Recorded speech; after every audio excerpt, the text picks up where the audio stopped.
Manila Broadcasting Company. DZRH, a proud member of MBC Media Group. Isang minuto na makalipas ang alas 4 na umaga. Dali. Ay, hindi pa pala nakaangat. Ulit.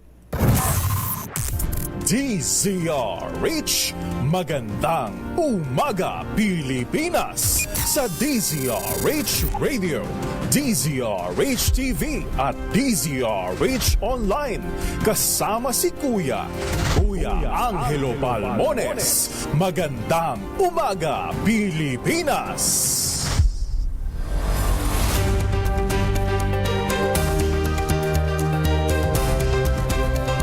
Biyernes na tayo ngayon, ang bilis ng araw, ano ha?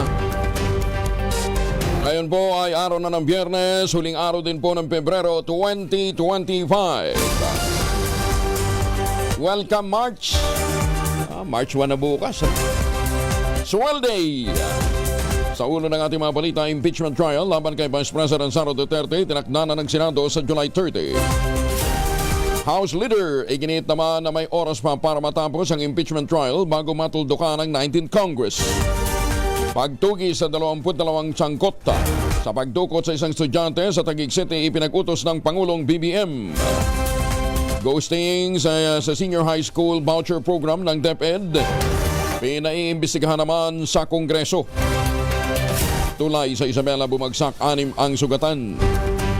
Amihan season, posibleng matapos na sa unang bahagi ng Marso. Bagong balita, bagong impormasyon. Kasama si Kuya Angelo Palmones. Magandang umaga, Pilipinas! Sa detalye ng ating mga balita, posibleng matapos na ang amihan season sa unang bahagi ng buwan ng Marso. Ayon kay Joey Figuracion ng Pag-asa, ang period na ito ang pagsisimula ng pagbabago ng klima mula sa malamig patungo sa dry season o mainit ng panahon. Paliwanag ni Figuracion, ang dry season ay nahahati sa 2 phase. Ang malamig at tuyong panahon mula December hanggang February, habang ang hot at dry season naman ay mararanasan mula March hanggang Mayo. Dahil dito sinabi ng Pag-asa, asahan ang unti-unting pagkakaroon ng maalinsangang panahon dahil nga sa pagsisimula na ng dry season. Samantalang easterly naman at amihan ay makakaapekto pa rin sa malaking bahagi ng bansa ngayong Biyernes. Sa ngayon ay wala pang namomonitor ang Pag-asa na anumang LPA o sama ng panahon sa loob at labas ng Philippine Area of Responsibility. Bumagsak naman ang bahagi ng bagong tulay na kumukonekta sa bayan ng Santa Maria at Cabagan, Isabela. Sa ulat ng Isabela Provincial Disaster Risk Reduction and Management Office, bumagsak ito nang dumaan ang isang dump truck na puno ng bato. Dahilan para madisgrasya ang mga sakay ng 2 sasakyan at isang scooter na nasa tulay. Sa datos, 6 ang sugatan sa naturang insidente at isa naman ang nabalian ng paa. Sa hiwalay na social media post ng Cagayan Provincial Information Office, sinasabing una nang ipinagbawal ang pagdaan ng malalaking sasakyan sa tulay at tanging mga light vehicle o maliliit na sasakyan lamang ang kinakailangan dahil sumasailalim ito sa retrofitting. Patuloy pa ang ginagawang investigasyon kaugnay ng naturang insidente. 8 katao naman ang nasawi habang sugatan ng isa pa sa sunog na sumiklab sa Agosto Street, Barangay San Isidro sa Quezon City. Ayon sa Bureau of Fire Protection, nagsimula ang sunog sa 3 palapag na paupahang gusali dakong alas 2 ng madaling araw. Umabot sa unang alarma ang sunog habang ideklara itong fire out alas 2:48 na ng madaling araw. Kabilang sa mga nasawi ay 4 na babae na edad 20, 15, yung 2 naman 34. Habang yung 4 ay lalaki, edad 40, 29, 12 at saka 2 taong gulang lamang. Sinasabing nahirapan ang mga biktima na lumabas sa nasusunog na gusali dahil napapalibutan ito ng iron grills habang nakapadlock din ang mga bintana na nagsisilbisa ng fire exit. Patuloy pa ang investigasyon para matukoy ang sanhi ng sunog. Yun nga matinding problema dahil sa Kagustuhan nun nating maproteksyonan ang ating mga propiedad laban po sa mga magnanakaw. Naglalagay tayo ng mga iron grills. Siyempre, pagka natataranta ka na, hindi mo na alam kung saan ka lalabas. At hindi mo rin alam kung nasaan ng susi noong fire exit. Target naman ng National Food Authority na itaas ang buying price ng wet palay sa 24 pesos per kilo para matulungan ang mga magsasaka. Sa kasalukuyan kasi na ibibenta lamang ng mga magsasaka ang kanilang inaaning basang palay ng 18 hanggang 19 pesos per kilo, habang ang tuyo o dry ay pumapalo naman sa 23 pesos per kilo. Sinabi ni NFA Administrator Larry Lacson, biniberipika pa nila ang ulat na bumagsak na rin ang bentahan ng palay. Lalong-lalo na dyan sa may bandang Mindoro, 13 hanggang 14 pesos per kilo. Ayon kay Lacson, sakaling totoo ito, itataas nila ang buying price ng palay ng mga magsasaka sa susunod na linggo kahit piso kada kilo para makalibrate ang presyo sa merkado at matulungan ang mga magsasaka. Oras sa mangyari ito, pwede nang maibenta ng mga magsasaka ang kanilang palay ng hanggang 24 pesos per kilo mula sa kasalukuyang 23 pesos per kilo, kaya lang ito yung pinatuyo na. Magandang umaga, Pilipinas! 7 minuto na makalipas ang alas 4 ng umaga. Oy, good news! Good news, may mga savings sa pag-ibig, Lalong-lalo na yung may mga MP2, yung Modified Pag-ibig 2. Nakapagtala ang Pag-ibig Fund ang pinakamataas na dividend sa loob ng 44 na taong pagsiservisyo na may kabuuang 55.65 billion pesos para sa 2024.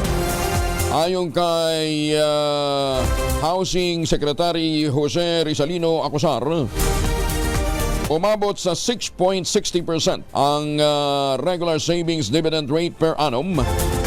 At para naman sa MP2 savings, 7.10%. Tumaas din ang net income ng Pag-ibig sa 67.52 billion pesos, 36% na mas mataas kumpara noong 2023. Ganyan din, masayang iniulat ng Pag-ibig na lumagpas sa 1 trillion ang total assets nito sa pagtatapos ng 2024. Ayon naman sa Pag-ibig Fund CEO na si Marlene Acosta, higit sa 90,000 mga members ng Pag-ibig ang natulungan sa pabahay, habang 70.33 billion pesos naman ang naipamahaging cash loan. Bagong balita, bagong impormasyon, kasama si Kuyang Angelo Palmones. Magandang umaga, Pilipinas! Again, sa lahat ho ng mga may savings sa MP2, congratulations, laki ng inyong dividendo. Magandang umaga, Pilipinas! 7 na minuto na makalipas ang alas 4 ng umaga, pinag-utos naman ng Pangulong Bongbong Marcos ang manhunt sa sinasabing 22 suspect na sangkot sa pagdukot sa binatilyong Chinese. Ito'y tinangay malapit sa kanyang paralan nitong nakalipas na linggo.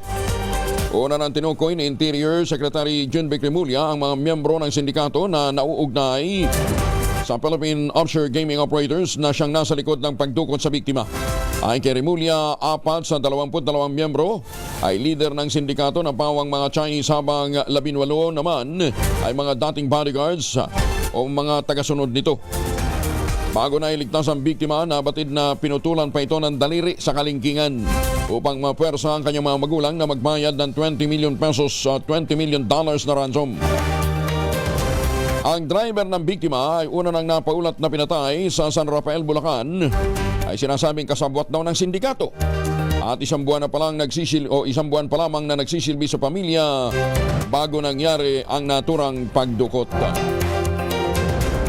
Karamihan sa mga krimen ngayon ay dahil sa mga taong pinapasok sa bansa ng nakaraang administrasyon mula 2017 hanggang 2022. Ito ang tugon ni Interior Secretary Junvic Remulla sa alegasyong tumaas ang krimen sa bansa sa ilalim ng Marcos Administration, bagay na pinabulaanan din ng Malacanang. Ayon kay Remulla, mga trolls ng dating administrasyon ang nagpapakalat nito. At kung tutuusin, nilinis lamang anya ng kasalukuyang administrasyon ang gulo na iniwan ng nakaraang pamunuan. Sa pinakahuling datos ng PNP, bumaba ng 26% ang crime rate sa bansa o ang 8 focus crimes tulad ng robbery, theft, murder, homicide, rape, physical injury, kundi ang carnapping ng motorsiklo at mga sasakyan. Hindi sumasalamin sa pangkalahatang sitwasyon ang kriminalidad sa bansa naging insidente ng kidnapping sa Taguig City. Ayon kay Presidential Communications Office Undersecretary Claire Castro, bagamat na walang nagnais na mangyari ang pagdukol sa binatilyong estudyante, hindi naman na niya tama na gawin itong basihan para sabihing talamak na naman ang krimen. Ayon kay Castro, dapat ay tingnan pa rin ng kasalukuyang mga datos o mga statistika bilang basahan ng pagtukoy ng crime rate sa Pilipinas. Kung ikukumpara naman na niya sa mga nagdaang administrasyon, mas marami pa rin ang mga insidente noon. Ganyan pa man tiniyak ni Castro, mas pagbubutihin pa ng mga kaukulang ahensya ang kanilang tungkulin para mabawasan ang krimen sa bansa. Of course, hindi po natin kagustuhan ang pangyayaring ito. Kaya po pag-iigihan pa ng ating mga ahensya na ito ay ma-prevent, ma-stop, mahinto. Pero para sabihin na yung crime rate natin tumataas, prevailing na, hindi po yun tama.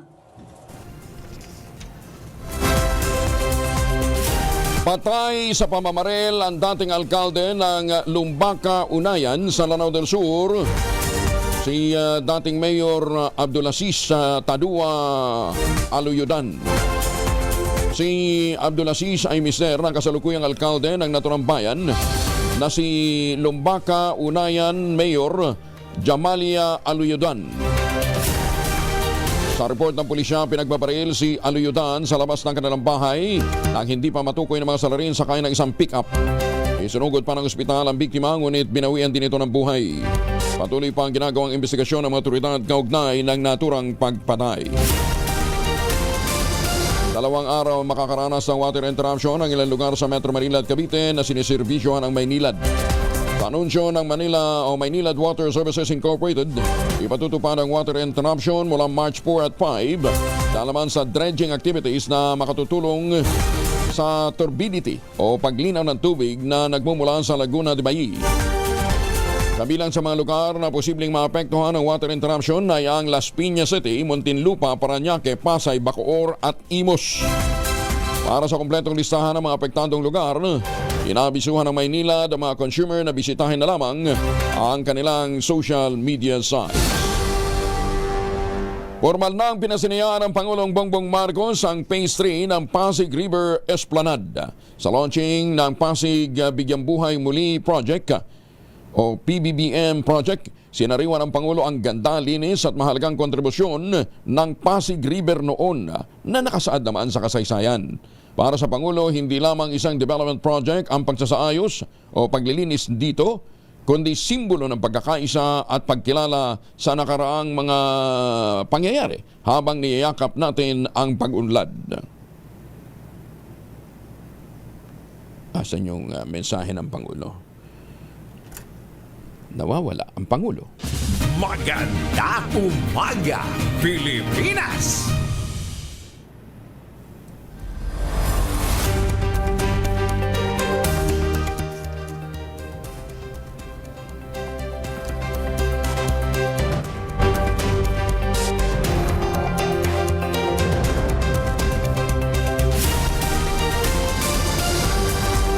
Limang minuto na makalipas ang alas 4 na umaga. Anyari na. Ala pa rin. Okay. Siya, sige, dito nga muna tayo. Magandang umaga, Pilipinas! 15 minuto makalipas ang alas 4 na umaga. O para ho doon sa mga naghahanap ng dagdag na pera, 19,000. 19,000 po ang naghihintay na premyo sa Mahiwagang Tunog. Mahiwagang Tunog!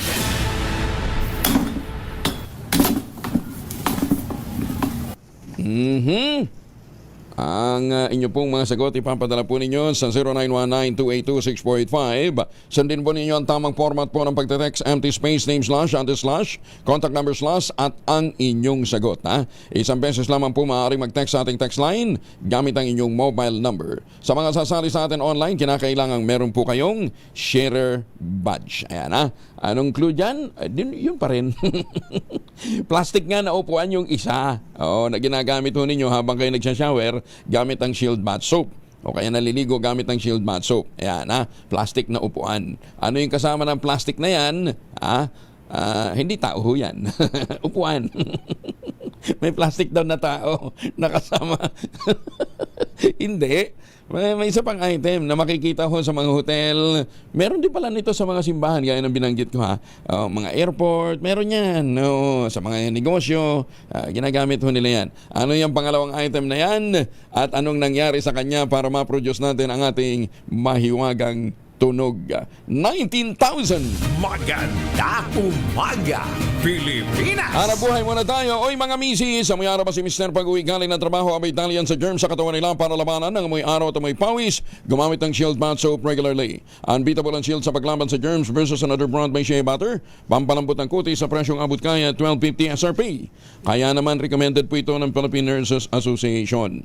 Kaya mga misis, I challenge you, subukan ng Shield Bath Soap. Galit sa sakit, may malasakit, sulit na sulit. Oras sa buong kapuluan, 17, makalipas ang 4 a.m.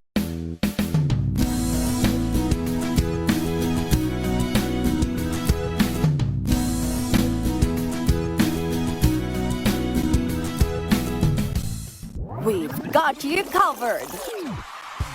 From the hottest hits, exclusive interviews, kilig to the bones fan meet experience, and hataw performances of your favorite stars. Saturdays, 12 noon, dito lang sa DZRH TV.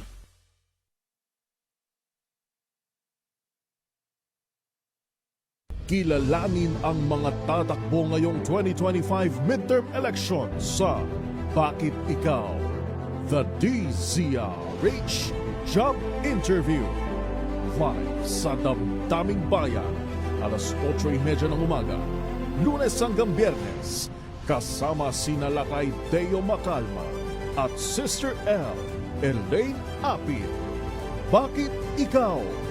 The DZRH Job Interview. Umaga, Iikot ang mata mo kapag What is happening to the Republic of the Philippines? Maganda umaga, Pilipinas! 11 minuto na makalipas po ang alas 4 ng umaga. Oy mga mamis, po pwede ho tayong mag-laundry day today, ha? Kunot ka ba kapag makapit, madikit at malupit ang mancha? All you need is Pride. At mapahirapan ang self-con sa Pride. Easy at worry-free naman ang laundry. Sa triple stain away formula, tanggal ang matitinging mancha based on test sa chocolate, mud, and sabon on cotton. Gawa po ito ng ACS. Showbiz muna tayo. Habang inaareglo ho natin yung iba pang mga technical issues dito. Uy, si Haji Alejandro may malubhang bang karamdaman? Alamin natin mula kay Gorgie Rula. Gorgie, good morning. Marami ang nagulantang sa mga nagpost sa Facebook tungkol sa kalagayan ng veteran singer na si Haji Alejandro. Ang una naming nakita yung FB post ni Richard Merck na kung saan ay humihingi sila ng dasal para kay Haji. Pagkatapos nito ay marami na ang nag-share na at isa na nga rito ay isang taga San Beda na kung saan ay doon nag-graduate si Haji ng elementary at high school. Nakasa doon sa FB post kung saang hospital nakakonfine daw si Haji at nasa ICU pa raw ito. Binanggit pa na meron daw colon cancer at na-metastasize na raw kaya humihingi sila ng patuloy na pagdarasal para malagpasan ito ng tinaguriang kilabot na mga kolehiyala.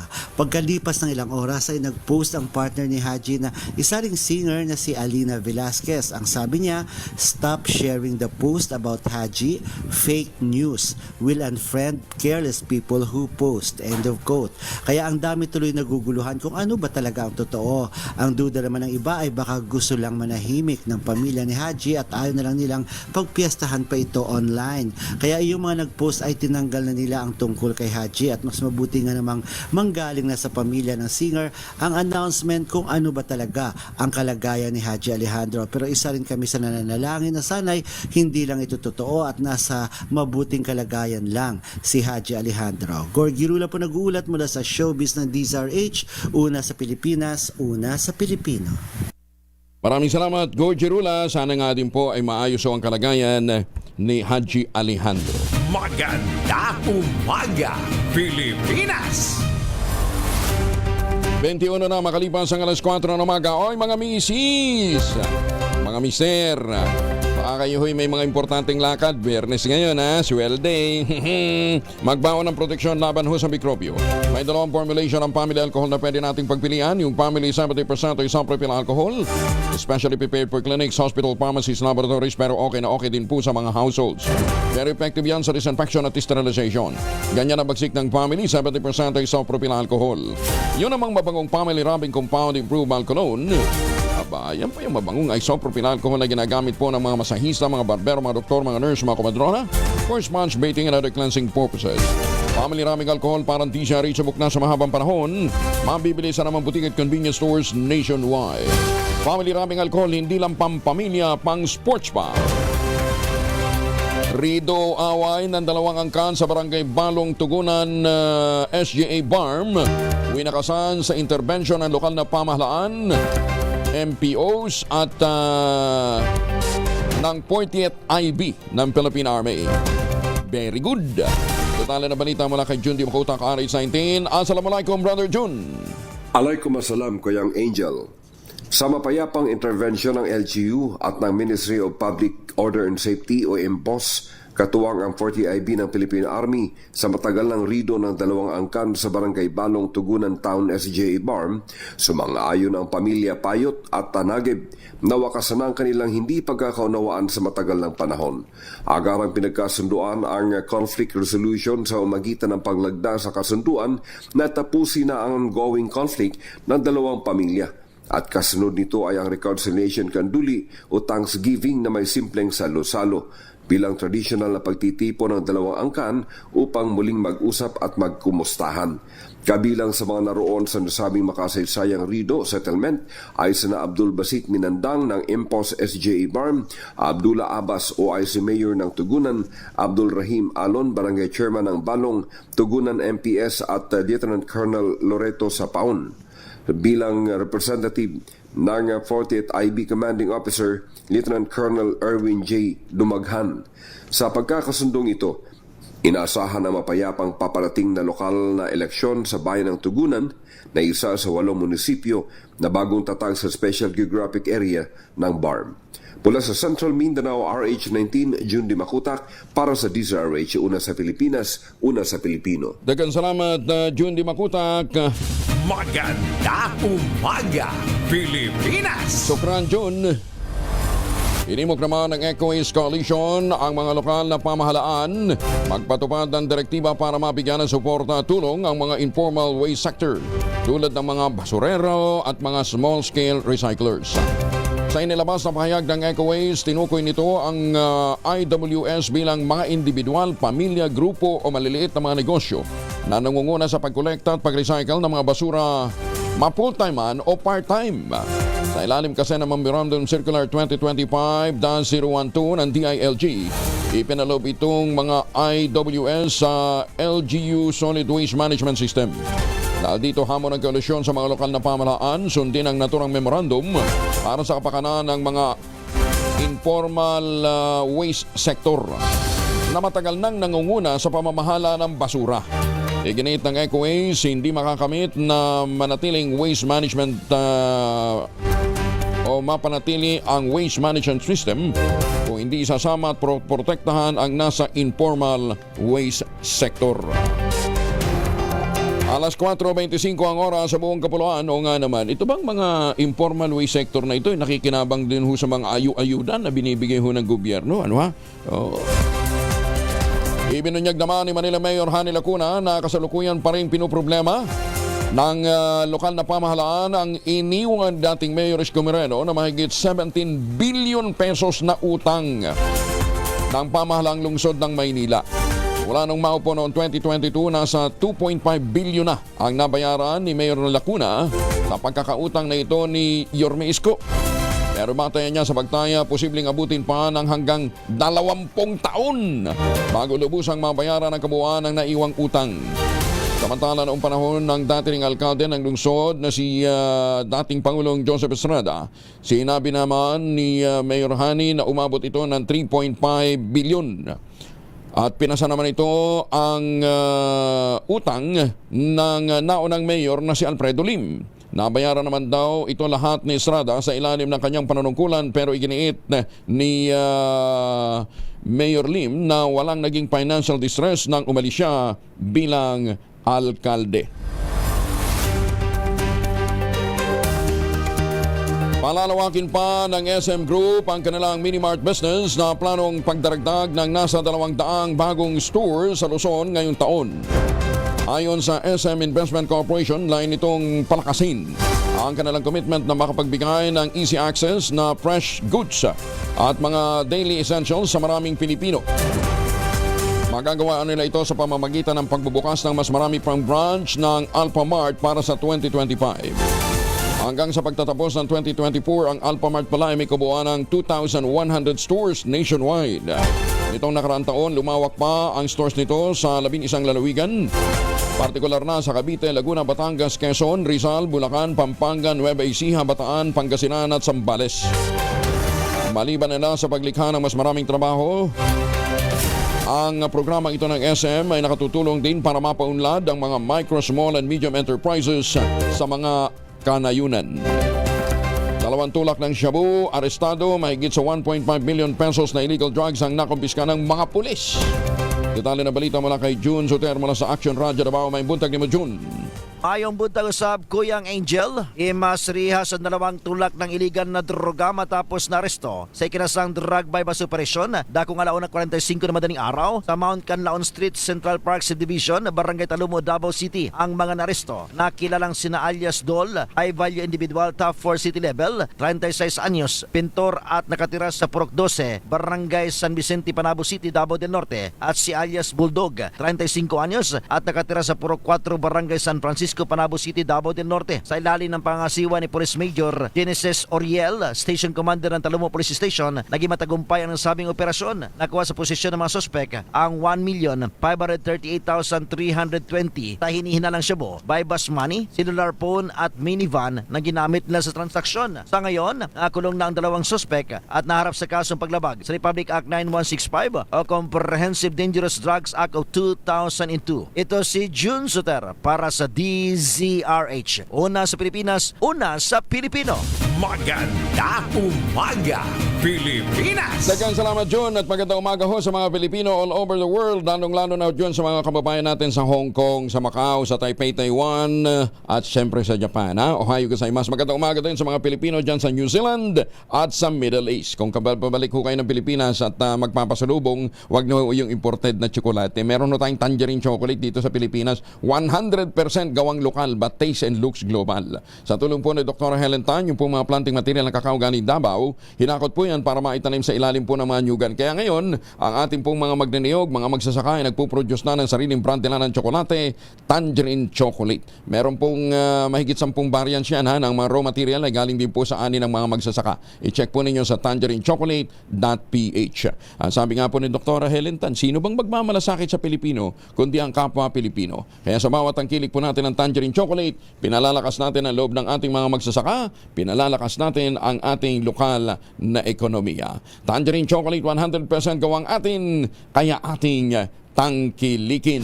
Maganda umaga, Pilipinas! Mabibili na sa mga pamilihan ng nasa 500 metriko toneladang imported na pulang sibuyas na inangkat ng gobyerno. Ayon kay Agriculture Secretary Francisco Chu Laurel Jr., mabibili ang naturang mga sibuyas ng 90 pesos per kilo, partikular na sa Mega Q Mart sa Quezon City.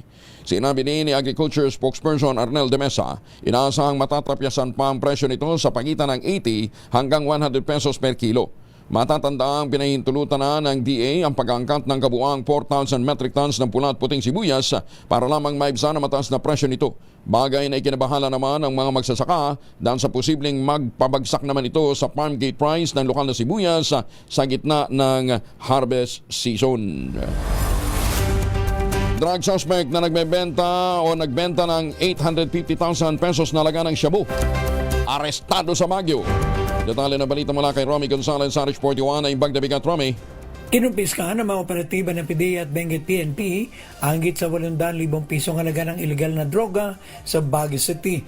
Ayon kay PDEA Cordillera Regional Director Derek Arnold Carrion, inaresto ng pinagsanib na operatiba ng PDEA at Benguet PNP ang 29 anyos na drug personality mula sa Bogey, Cagayan Valley sa ikinasang bypass operation sa Barangay Irisan, Baguio City. Natimbog ito matapos na aktuang magbenta ng dalawang plastic sachet na may lamang 125 gramo ng inihinalang methamphetamine hydrochloride o sabu na may standard drug price na 850,000 pesos. Ang suspect ay kasalukuyan nasa custody ng PDEA Cordillera at sasampa ng kasong paglabag sa Republic Act 9165 o Comprehensive Dangerous Drugs Act of 2002. Binigyan naman ng komentasyon ni Director Carrion ang Philippine Air Force Tactical Operations Wing Northern Luzon para sa kanilang tulong para sa pagiging matagumpay ng naturang anti-drug operation. Ito si RH41 Romy Gonzalez para sa DZRH. Una sa Pilipinas, una sa Pilipino. Maraming salamat, Romy. Jose Gina. Iginiit ni House Assistant Majority Leader Jill Bungalon ng Ako Bicol Party List na ang impeachment kay Vice President Sara Duterte ay hindi madidiktahan ang resulta ng mga survey dahil ito'y tungkol sa pananagutan at paglabag sa batas na nakakaapekto sa sambayanang Pilipino. Ayon kay Bungalon, iba ang survey sa PACS dahil ang impeachment ay may kinalaman sa corruption, abuse of power at betrayal of public trust. Yung pa kay Bungalon, ang mga reklamo laban kay BP Inday ay hindi lamang mga legal na issue at kundi usaping moral din dahil ito'y makakaapekto sa ordinaryong Pilipino. Kabilang sa mga paunahing paratang laban kay BP Inday ay banta nitong pagbaslang kina Pangulong Bongbong Marcos, First Lady Elisa Araneta Marcos at Speaker Martin Romualdez. Gayon din ang umano'y maling paggamit ng 612.5 million pesos na confidential fund ng DepEd at ng kanyang tanggapan. Maganda umaga, Pilipinas! Halos kalahati naman ng mga Pilipino ang hindi sang-ayon sa pagpapatalsik kay Vice President Sara Duterte. Sa survey ng WR Numero Research na isinagawa nitong February 10 hanggang 18, lumalabas na 47 ng mga Pinoy ang tutol sa desisyon ng Kamara na ipa-impeach si BP Inday. Nasa 33% naman ang pabor sa hakbang na ito habang 20 ang hindi sigurado. Karamihan sa mga tumututol ay mula sa baluarte ng mga Duterte sa Mindanao, habang ang pinakamaraming pabor naman sa impeachment ay galing sa Metro Manila. Kasado na ang impeachment trial laban kay Vice President Sara Duterte matapos na magpadala ng liham sa kanyang mga kasamahan sa Senado, si Senate President Chis Escudero. May petsa itong February 24. Kung saan nakasaad dito ang inisyal na timetable para sa mga alituntunin na susundin sa impeachment trial laban kay BP Inday na nakatagda sa July 30. Nakasaad sa timetables na pagsapit ng June 2. Alas 2 ng hapon, magkakaroon ng presentation ng articles of impeachment ng prosecution, ganyan din ang approval ng revised rules ng impeachment procedure. Sa June 3 naman ay magkukonvene ang impeachment court habang target din ito na makapagpanumpa ang mga incumbent senator judges. Plano naman nilang ipalabas ang summons sa June 4 habang magkakaroon ng pre-trial sa June 24 hanggang July 25. Magkakaroon naman ng oath-taking ang mga newly elected senator judges sa July 29 saka uumpisahan ang paglilitis sa July 30 alas 9 ng umaga. Sinabi ni Escudero na maaari pang mabago ang schedule dahil maaari pang mapagdiskusyonan at mapagdesisyonan ng Senado ang kalendaryo sakaling magbalik ang sesyon sa June 2. Ikalulugod naman ni House Impeachment Prosecutor Joel Chua. Kinatawa ng Maynila ang special order na ipinalabas ni Senate President Chis Escudero kaugnay ng paghahanda ng administrative support para sa isasagawang impeachment trial. Ayon kay Chua, ang hakbang na ito ay isang mahalagang yugto at nagsisimula na ang proseso ng impeachment. Sa ilalim ng konstitusyon, ang Senado ay inaatasang magdesisyon sa impeachment case na isinampa ng Kamara. Sa pagpapalabas ng special order kay Senate President Escudero, nangangahulugang naumpisa na ang paghahanda para sa paglilitis kabilang na ang pagpapalabas ng summons sa lahat ng mga kinaukulan at umuusad na rin ang mandato ng Senado na magsagawa ng pagdinig, tumanggap ng ebidensya at pakinggan ang mga saksi upang matukoy ang bigat ng mga paratang. Naniniwala ang House Prosecution Panel na mayroon pang sapat na panahon para matapos ang impeachment trial ni Vice President Sara Duterte bago mag-adjourn ang sesyon ng 19th Congress sa Hunyo. Sa kabila ng pahayag ni Senate President Jesus Cunero na maaari pang tumawid ang pagdinig sa 20th Congress. Binigyan din ni House Assistant Majority Leader Jill Bungalon ng Bicol Party List. Membro ng House Prosecution Panel, may sapat na panahon ang kasalukuyang Kongreso upang matapos ang paglilitis, lalo't sinimula na ang pag-organisa ng administrative support ng impeachment court. Ayon kay Bungalon, sapat na 2 hanggang 3 buwan upang matapos ang impeachment trial. Masyado pa namang maaga para pag-usapan kung sino ang papalit kay Vice President Sara Duterte kapag na-convict ito ng Senate Impeachment Court. Ayon kay House Assistant Majority Leader Jill Bungalon ng Bicol Party List at miyembro ng 11-man House Prosecution Panel, hindi pa napag-uusapan ng mga mababatas na sumuporta sa impeachment ang naturang issue kung sino ang dapat na pumalit kay BP Inday. Sinabi ni Bungalon na mas nakatuon ang kanilang atensyon sa ginagawang paghanda para sa paglilitis. Una nang sinabi ni Senate President Jesus Cunero na tatanggihan niya sakaling alok sa kanya ang pwesto bilang Vice Presidente kung maaalis ito. Inamon din niya ang mga miyembro ng Kamara de Representantes na sumuporta sa impeachment na sumunod sa kanyang posisyon. Alas 4:37 ang oras sa buong Kapuluan, militar at NPA sa Samar muling nagkasagupa. May nakuha namang mga armas at gamit ng NPA. Detalye ng balita mula kay Jane Galit Bantayan, Aris 34. May buntang mo, Jane. Muling nakasagupa ng tropa ng gobyerno ang mga NPA sa Samar nito lang nakarang araw. Ayon sa 1st Infantry Brigade, nakasagupa ng 87th Infantry Battalion ang 5 miyembro ng New People's Army. Nagmanglusad ng hot pursuit operation ang militar sa barangay Hagbay, San Jose de Buwan sa Samar. Ang nasabing hot pursuit operation ay nilunsad ng nasabing makasundaluhan matapos na maganap ang unang sagupaan sa lugar sa Samar kung saan ayon sa report ay tumakas itong mga NPA patungo sa iba't ibang direksyon. Pinaniniwalaan naman ang nasabing lugar kung saan naganap ang nasabing enkwentro ay doon nagtago ang nasabing mga membro ng New People's Army kung kaya't naglunsad ng operasyon ang nasabing mga sundalo. Nagkaroon ng palitan ng putok ang dalawang grupo na umabot ng 5 minuto. Matapos ang sagupaan ay nasabat ng militar ang iba't ibang uri ng baril, kabilang sa mga nasabat ang bandolier, M16A1, bala at backpack. Kabilang din dito ang mga personal na gamit ng New People's Army. Walang naiulat na nasawi sa dalawang panig. Patuloy naman ang operasyon ngayon ng militar sa Samar upang tugisin ang iba pang miyembro ng New People's Army. Mula sa Aksyon Radyo Katarman sa lalawigan ng Northern Samar, RH34, Jane Galit Bantayan, una sa Pilipinas, una sa Pilipino. Salamat, Jane Galit Bantayan. Maganda umaga, Pilipinas! Muli naman binabalaan ng Philippine Amusement and Gaming Corporation of PAGCOR ang publiko laban sa isang website na sinasabing nag-i-issue daw sila ng lisensya. Nagbibigay ng accreditation. Gamit po ay mga peking forms at content na gawa ng mga scammer. Inimok ni PAGCOR Chairman at CEO Alejandro Tenco ang publiko huwag magda-download o kaya ay makikipagtransaksyon sa pamamagitan ng nasabing peking website na gumagamit ng domain name na www.pagcorphilippines.com. Ang totoong website po ng PAGCOR ay www.pagcor.ph. Wala po yung word na Philippines. Ito po ay hindi galing sa kanila at ang laman ng naturang website ay mga peke. Sinabi pa ni Chairman Tenco, pati yung pirma niya at saka yung mga authentication form ay peke din. Na-report na ang naturang insidente sa Department of Information and Communication Technology habang sinisikap naman ng PAGCOR na matukoy kung sinong nasa likod ng peking website upang mahabol at mapanagot sa batas. Mangkay ng 30 anyos na lalaki na agnas na ng madiskubre, nakabigti ito sa kanyang tahanan sa Hermosa, Bataan. Detalye ng balita mula kay Danny Kumilang, RH37. Danny, good morning.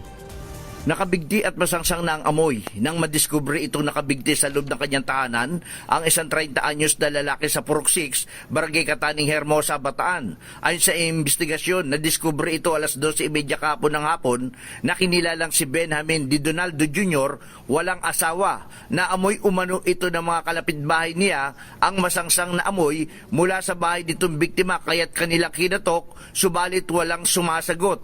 Nang kanilang buksan ang silid, natuklasan nilang nakabitin itong biktima gamit ang isang nylon na lubid sa kanyang leg at wala ng buhay. Agad nilang ipinaalam sa mga kaanak at kapitbahay ng biktima ang nadiskubre at kalaunan ay iniulat sa himpilan ng pulisya.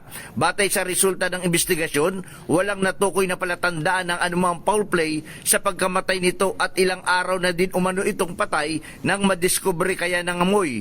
Tumanggi rin ang pamilya ng biktima na ipasailalim ito sa autopsy examination dahil naniniwala sila na sadya itong nagbigti sa sarili. Dani Kumilang, RH37 DCRH, una sa Pilipinas, una sa Pilipino.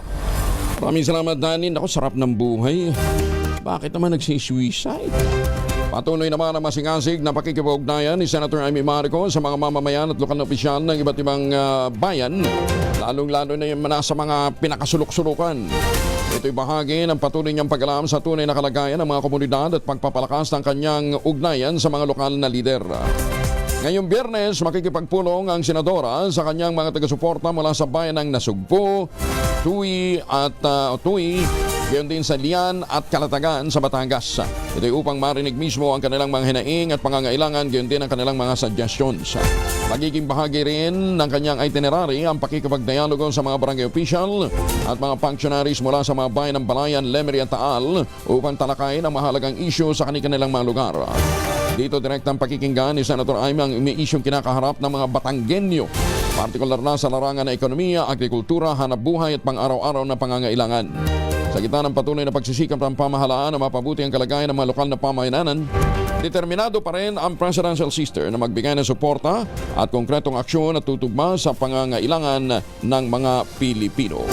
Sa kanyang pag-iigot sa iba't ibang lugar, iniisa-isang kausapin ni Senator Amy ang mga sektor ng lipunan mula sa mga ordinaryong magsasaka, maliliit na mga negosyante at mga kababaihan upang ihatid sa kanila ang Amy solusyon sa kanilang kinakaharap na mga problema.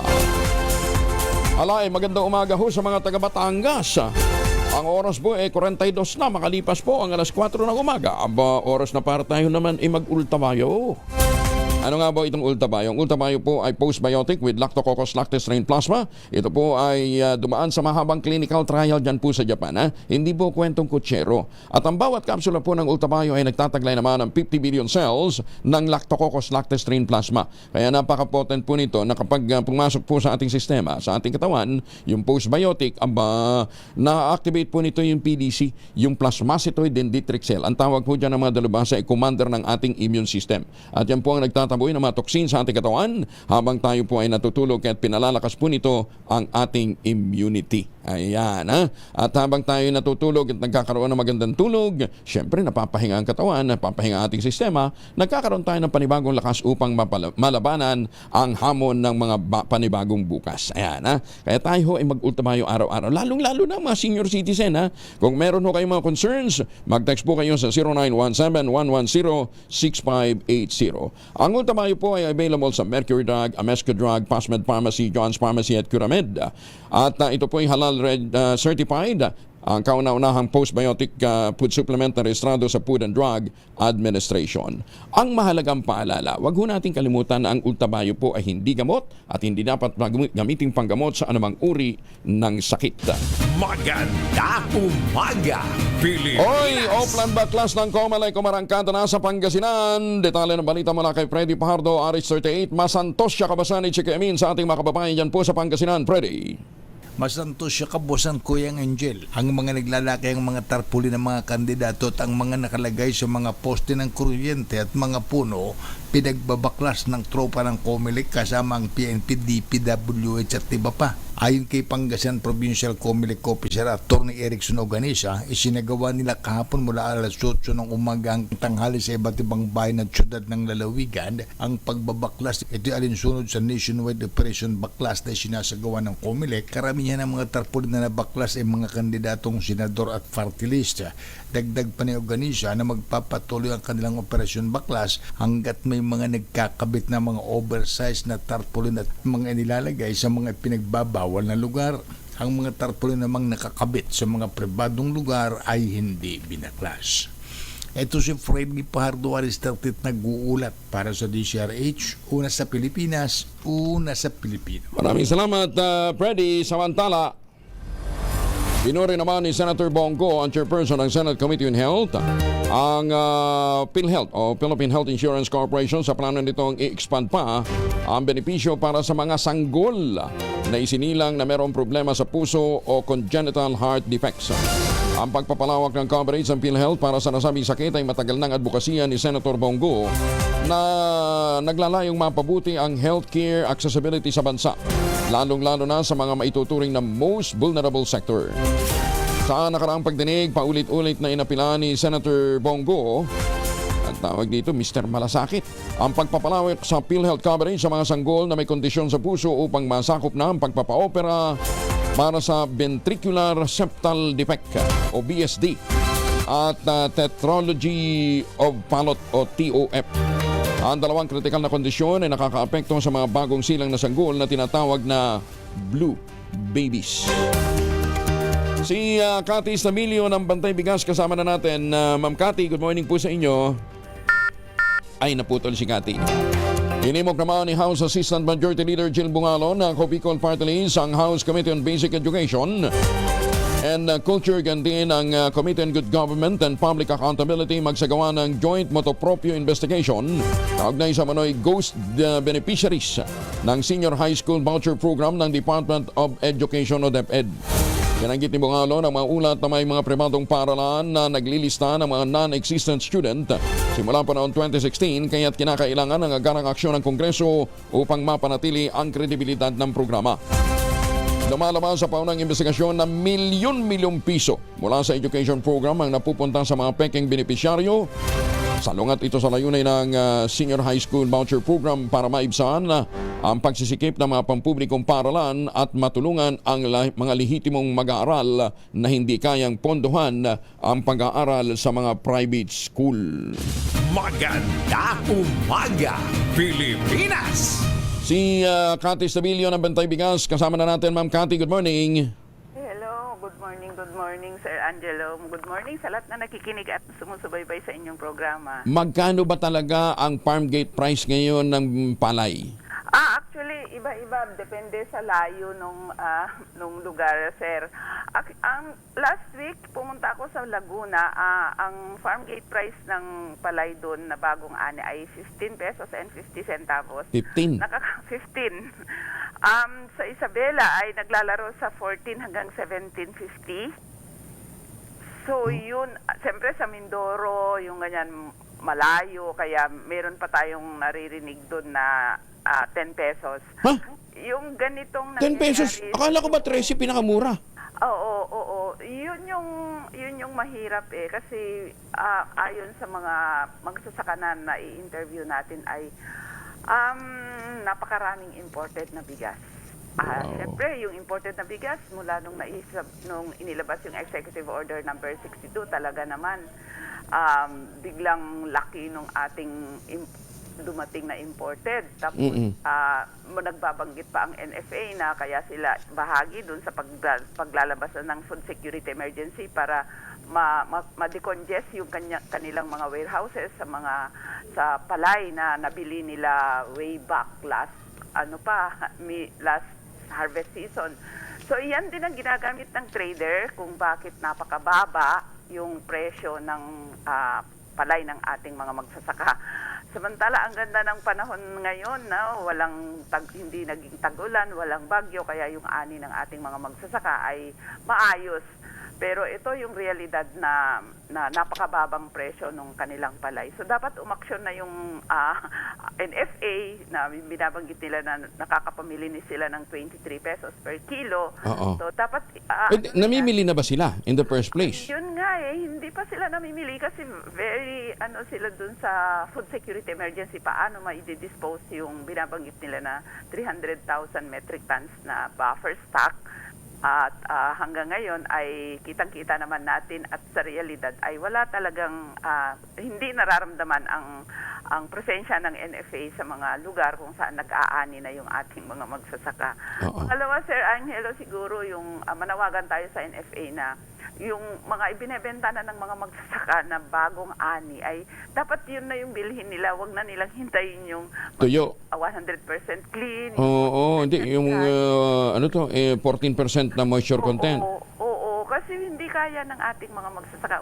Unang-una, ang ating mga magsasaka, pag nag-ani yan, ibebenta niya kaagad para magbayad dun sa kanyang pinagkautangan sa panahon na siya ay nagtanim hanggang sa naghintay hanggang maani. Sige, kukulitin natin ang NFA dyan. Dahil ang sabi ho nila, dapat nasa 14. Ang layo ho nung dapat yan. Depende sa layo ng lugar na pag pinag-aani. Hindi, 17 pala. 17 hanggang 18 dapat kasi 23 pesos pagka tuyo. Oo. So drawing pa lang pala ha. Realidad. Sige. Kailangan kalampagin na talaga ang NFA. At siyempre, nananawagan tayo sa mamamayang Pilipino na talagang i-ensure ng NFA yung presensya niya sa sa bukid, maglagay ng mga buying station na kasi pagkakataon na dapat makapamili ng malaking volume ang NFA para masustain yung binabanggit niya na murang presyo ng bigas. At pangalawa ay kailangan maibasura yung RA 11203 para maibalik yung mandate ng NFA na makapagbenta sa palengke na hindi lang sa mga LGUs. Sige, Ma'am Cathy, thank you for joining us ha. Magandang umaga. At least nakumpe, pero gulat ako doon, may 10 pesos pa ha. Akala ko kawawa na yung 13. Yung pala may 10 pesos pa. Thank you, Ma'am Cathy. Magandang umaga. Maraming salamat. Si Cathy Stabilio ho ng Bantay Bigas. Maganda umaga, Pilipinas! Umapila naman si Agri Party List Representative Wilbert Manoy Lee sa Department of Agriculture tiyakin ang proteksyon ng mga hog raiser. Harap ng planong pagtatakda ng suggested retail price sa karne. Sinabi ng mababatas na bagamat pabor sa consumer ang pagpapataw ng SRP, hindi ito dahilan upang lalong malugi naman ang mga local hog raisers.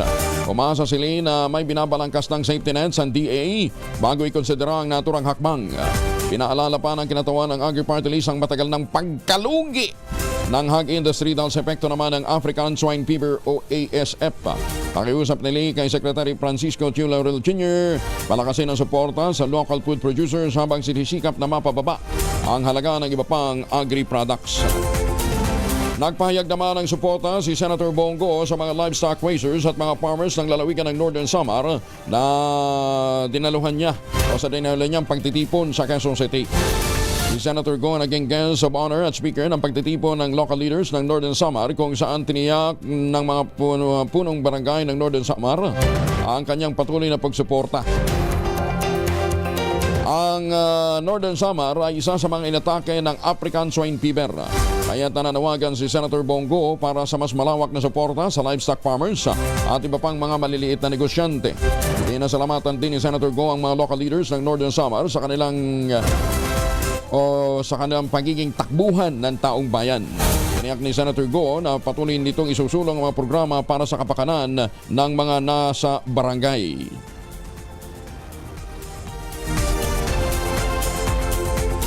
Samantala, 12 peso Tacloban, nagbahagi naman ang bagong unit ng pedicab. Buti naman. Detalye na balita mula kay Jimmy Angay-Angay, RS32. Maupay nga agad, Jimmy. Formal nang natanggap ng mga pedicab drivers ang mga pedicab na bigay ng Department of Labor and Employment, Dole at Tacloban Public Employment Service Office, PISO. Ito ang sinabi ni PISO Tacloban, Chief Rowena Mati sa isang panayam. 45 mga pedicab drivers ang formal na katanggap ng tig-isang unit ng pedicab na hindi na sila magbaboundary pa.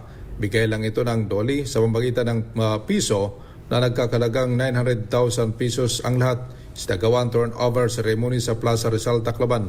Bagong turnover, sinilalim muna ang mga ito ng pagtuturo, batas trapiko ng mga traffic enforcers para maiwasan ang disgrasya sa lansangan. Sa mensahe naman ni Tacloban City Mayor Alfredo Maldis, ang simpleng sasakyan, mapapaganda pang buhay ng mga pedicab drivers sa syudad. Mula dito sa DYVL Action Radio Tacloban, ito si RS32 Jimmy Angay-Angay para sa DZRH, una sa Pilipinas, una sa Pilipino. Daghang salamat, Jimmy Angay-Angay. Binigyan din ni Tingog Party List Representative June Isidre ang pangangailangang ireforma ang batas sa pag-aasawa sa ika-31 National Convention ng Canon Law Society of the Philippines. Ginanap ito hanggang kahapon. Sa harap ng mga abogado, scholar sa batas, mga lider ng simbahan, tinalakay ni Isidre ang House Bill 10970. Isang panukalang batas na naglalayong palawakin ang mga batayan para sa pagpapawalang bisa ng kasal, legal na paghiwalay, gawin ding mas mabilis ang proseso sa korte, kilalanin ang deklarasyon ng simbahan tungkol sa nullity sa mga hukuman ng Estado. Ang National Convention ngayong taon ay may temang The Church and the State Distinct but not separate. Tinalakay nila ang legal at moral na aspeto ng reforma sa batas sa pag-aasawa at ang papel ng mga prinsipyo ng simbahan sa paghubog ng pambansang patakaran. 55 na makalipas ang alas 4 na umaga, pinuri naman ni Las Piñas Representative at Senatorial Candidate Camille Villar ang implementasyon ng Expanded Centenarian Act of 2024 o ang pagbibigay ng cash gift para sa mga lolo't lola na umabot sa edad 80, 85, 90 at 95. Ay kay Senator o kay Congresswoman Villar, deserve ng mga ito ang pagmamahal, respeto at panahon para maipatupad ang nasambing batas na nagbibigay ng karagdagang benepisyo sa kanila. Para sa mambabatas, dapat iparamdam sa mga nakatatanda ang pagmamahal, pag-aruga at ibsa ng kanilang pinansyal na suliranin sa kinakaharap. Sa ilalim ng naturang batas, ang mga seniors na tumuntong na sa edad na 80 ay makatatanggap ng 10,000 piso kada 5 taon hanggang sa umabot sila ng 95 years old. Oras na tumuntong naman sila sa edad na 100, makatatanggap sila ng kabuuang 100,000 pesos. Isusulong ng senatorial aspirant na si Congressman Eric Martinez ang pagpapatayo ng super health centers sa mga munisipalidad sa mga liblib na lugar. Sa Bakit Ikaw series ng DZRH para sa midterm elections, sinabi ng tumatakbong senador na kinakailangang merong super health centers sa mga nayon upang hindi mapuno ang mga pangunahing ospital. Layunin na niya nito na makapagbigay serbisyo sa mga taong nasa malalayong lugar na hindi kinakailangan pang bumiyahe para magpakonsulta. Paglalagay ng mga super health centers sa kanayunan. I-institutionalize na yon. Kasi ang nangyayari ngayon, maisip ni Congressman, gusto ko magkaroon ng super health center sa lugar namin. So gagawa ng batas. So ito, pag gumawa tayo ng pangkalahatang batas, institutionalizing the super health centers.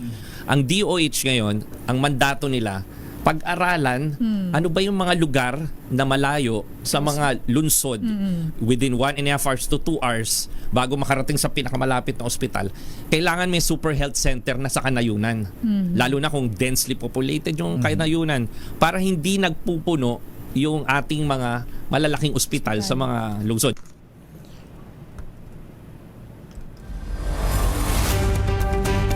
Welcome naman kay Senator Bongo ang ginagawang pagbusisi ng Korte Suprema sa kontrobersyal na paglilipat ng 89.9 billion pesos na sobrang reserve fund ng PhilHealth sa National Treasury para sa unprogrammed appropriations.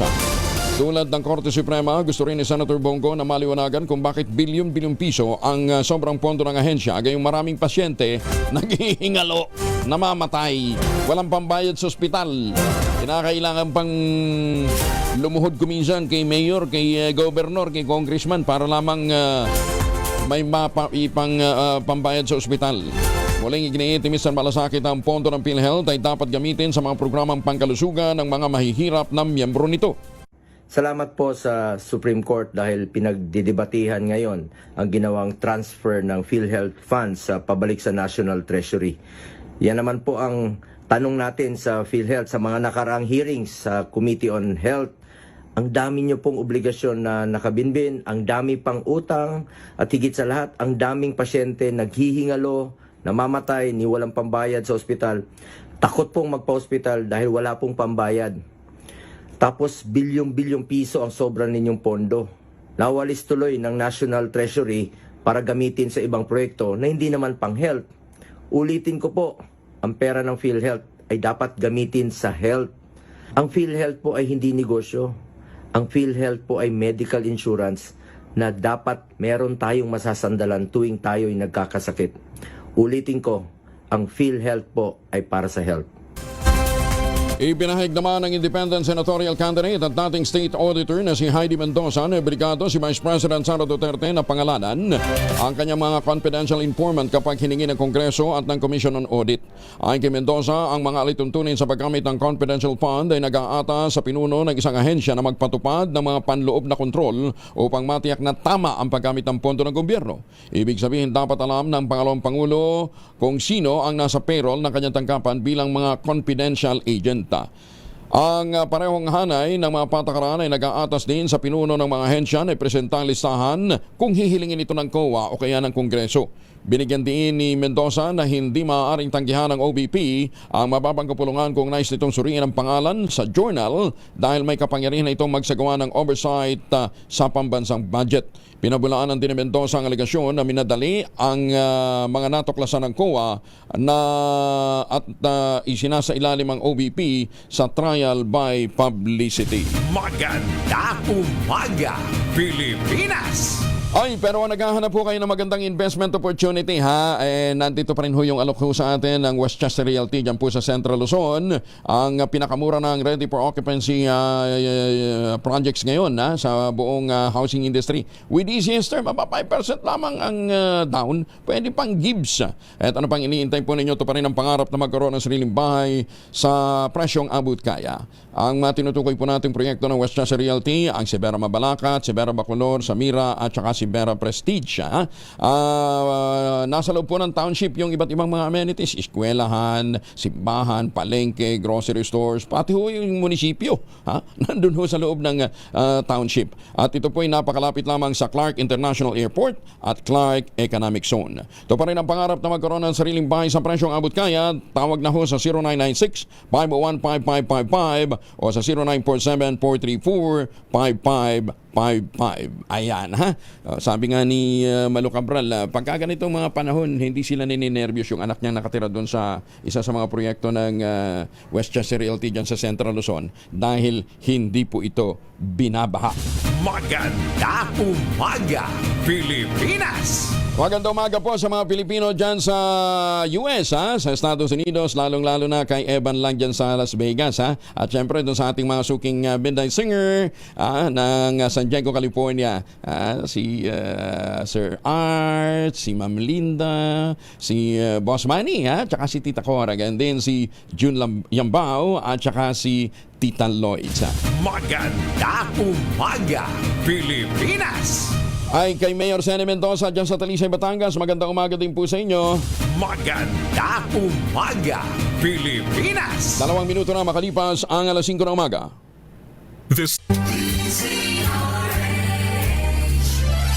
DZRH, a proud member of MBC Media Group. Bagong balita, bagong impormasyon, kasama si Kuyang Angelo Palmones. Magandang umaga, Pilipinas! 3 minuto na makalipas ang alas 5 na umaga. Balikan muna natin ang Pag-asa. Kasama natin si Grace Castañeda. Ma'am Grace, good morning. Yes, good morning din po Sir Angel at sa ating mga taga-subaybay. Sa kasalukuyan nga po yung amihan natin ay bahagyang humina na pumuli pero nakaka-apekto pa rin ito sa area ng Northern at Central Luzon kung saan sa area po ng Cagayan Valley, Ilocos Region, Cordillera at Misty Region maging sa bahagi din po ng Central Luzon ay makakaranas pa rin po tayo ng mga may hinang pag-ulan or pag-ambon dulot nga po ng amihan. Samantala, yung easterlies naman nakaka-apekto sa nalalabing bahagi po ng ating bansa at magiging mataas yung tsansa ng mga pag-ulan, pagkidlat at pagkulog sa bahagi or sa buong bahagi ng Mindanao, maging sa Northern Samar, Eastern Samar at Southern Leyte. So pag-iingat po sa mga kababayan natin dyan sa posibilidad ng mga pagbaha at pagguho ng lupa. Samantala, dito po sa Metro Manila maging sa nalalabing bahagi ng ating bansa ay magiging bahagyang maulap hanggang sa maulap po yung ating kalangitan. Meron tayong mararanasan ng mga isolated na mga pag-ulan, pagkidlat at pagkulog dulot po ng easterlies. And ina-expect din po natin na bahagyang magiging mainit at maalinsangan na po yung ating panahon lalong-lalo na po sa tanghali. And also nga meron pa rin po tayong chance ng mga isolated na mga pag-ulan o yung mga short duration po ng mga thunderstorms. And sa kasalukuyan po, wala tayong minomonitor na bagyo or LPA na maaari maka-apekto dito sa ating bansa. And nakita naman po natin din sa ating latest analysis, possible po next week, posible po yan next week ng Wednesday onwards is magkaroon pa po tayo ng another surge pa rin po ng northeast monsoon o amihan. So continuous monitoring po tayo and patuloy na magantabay sa updates na ipapalabas ng Pag-asa. So hanggang next week, medyo malamig pa. Sa ngayon po, mahina po yung amihan natin. So this week po, saka sa mga susunod pang araw ay mainit po yung panahon at maalinsangan po sa tanghali. But nakita natin yung second half po ng next week, possible may another surge po tayo ng amihan. Okay. But posible pa po yung na magbago. Okay. Thank you, Grace. Maraming salamat. Ingat. Maraming salamat din po at mag-ingat po tayong lahat. Si Grace Castañeda ng Pag-asa. Magandang umaga, Pilipinas! At naman po ang mga lakad natin ngayong araw na ito, magbaon ng proteksyon laban po sa mikrobyo. May dalawang formulation ng family alcohol na pwede nating pagpilian. Yung family 70% isopropyl alcohol, especially prepared for clinics, hospital, pharmacies, laboratories, pero okay na okay din po yan sa mga households. Very effective po yan sa disinfection at sterilization. Ganyan na bagsik ng family 70% isopropyl alcohol. Maghapon man natin gamitin, no problem. Hindi po manuno yung ating mga kamay dahil meron po itong moisturizer. Yun namang mabangong family rubbing compound improved cologne. Ayan po yung mabangong isopropyl alcohol na ginagamit po ng mga masahista, mga doktor, mga nurse, mga komadrona for sponge bathing and other cleansing purposes. Family rubbing alcohol parang di siya reachable na sa mahabang panahon. Mabibili sa namang butik at convenience stores nationwide. Family rubbing alcohol hindi lang pampamilya, pang-esports pa. Kasama na natin si Casendo si Ginoong Rosendo ng grupong Sinag. Casendo, magandang umaga po sa inyo. Angel, magandang umaga. Opo, number one, magkano ba talagang farm gate price ngayon ng palay? Kasi kanina, kausap namin si Ma'am Cathy Stabilio, meron daw silang namomonitor ng Bantay Bigas, meron daw silang namomonitor pa na 10 pesos per kilo yung farm gate price ng wet palay? So far, ang price ng palay ngayon is 16 pesos. No? 16? Sa Pangasinan? Pangasinan, Nueva Ecija, and Isabela nasa 16.50 yung itong itong fresh harvest. Okay. Pero sino namimili? Sino namimili? Mga traders and miller yun ang presyo ang kuha nila, and yung dry is nasa 50, no? Yung 40% moisture. Ang delivery sa miller, dati kasi bumibili ang miller ng 23, ngayon bumibili at 20 pesos delivered sa kanila. 20? At least medyo mataas-taas na. 20 yung 14%. Delivered, yeah. 20%. Bakit mababa pa rin? Bumaba, no? Dahil yung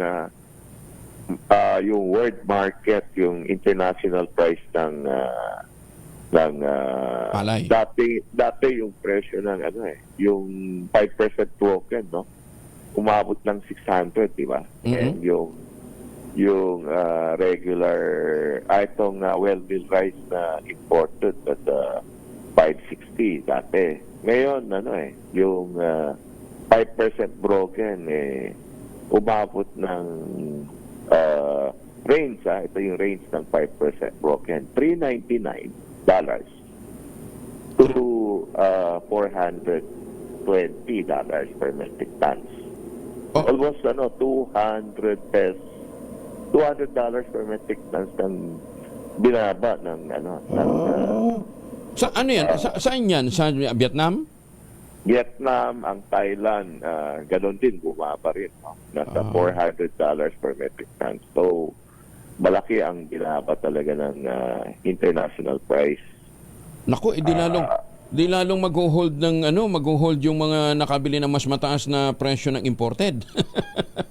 Lahat nagmamadali ilabas dahil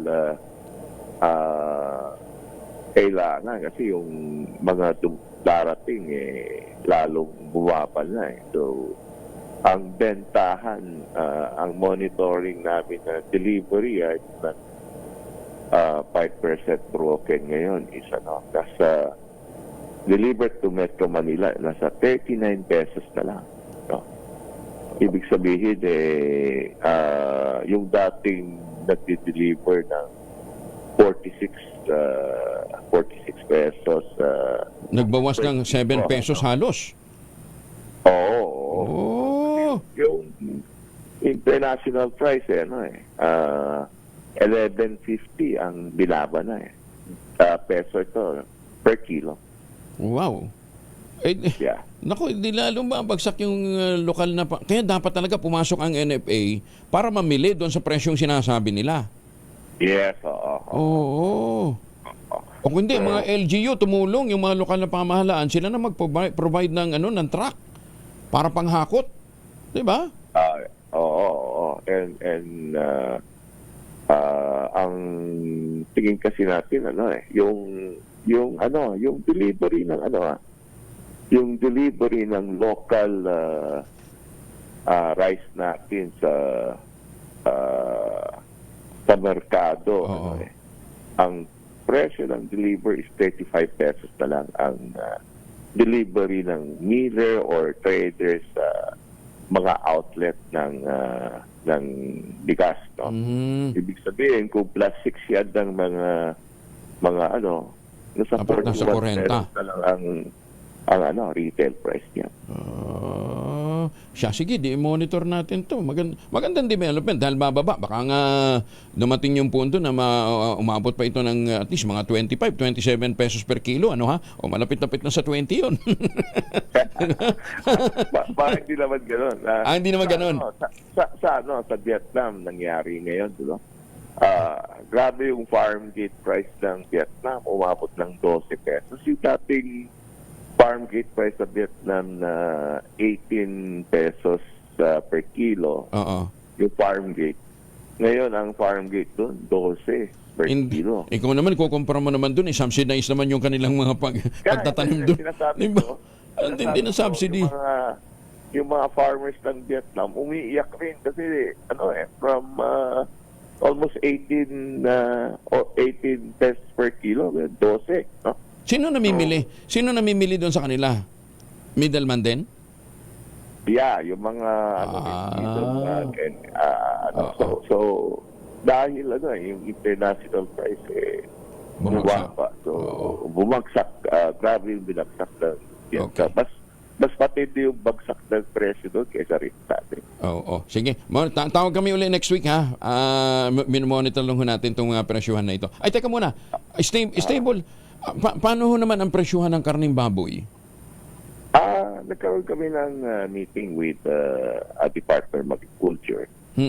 And kailangan mag-adjust yung producers, middleman, and retailer. So, nag-compute kami.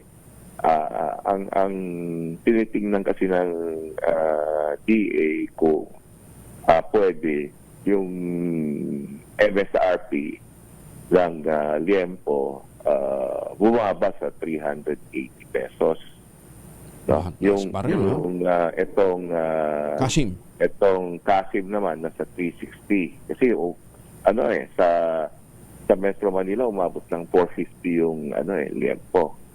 So kinompute namin pwedeng bumaba ng 380, mag-adjust yung middleman and retailer. So nag-agree yung producers. Magkano bang farm gate kasi? Ang farm gate kasi umabot ng 255 taas no, nakakainggit. Taas. Susumi. Taas. Pero nung nag-meeting kasi may nakita na kaming dito sa Pangasinan, buwa pa doon ng 235 pesos. Per kilo, yung farm gate. Tapos yung Baybaysina and itong Bulacan, bumaba rin. No? From 255 to 235. Okay. Ang problema natin yung Cavite area na lang na medyo mataas. Teka muna, may programa na ba ang DA ngayon for repopulation, lalo doon sa mga tinamaan sa Mindanao? Meron na. Anong programa? Anong programa? Yung Inspire pa rin, yung Inspire program na magbibigay ng biik. Biik o guilt? Biik o guilt? May sila, biik na breeder, gano'n. Biik na breeder. Mga ilan? 10 million ang budget for farm. Sa mga 10 Barn? million per Sa barn? sa farm. Sa farm? Sa mga may facility na pwedeng mag-alaga. Oo. Yun, 10 million. Or kung walang facility, pwedeng magbigay yung part of that is for the facility. Hindi, paano yung backyard? Halimbawa, ang kaya lang dati nasa mga 100 inahin. Mag-cluster.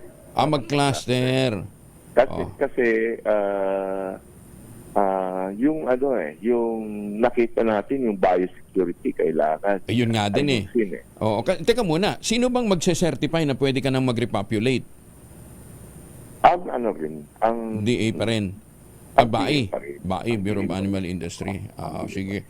Ganun pa rin ba yung protocol? One year? 1 year ba? Pag tinamaan ka ng ASF, at least 1 year bago ka mag-repopulate?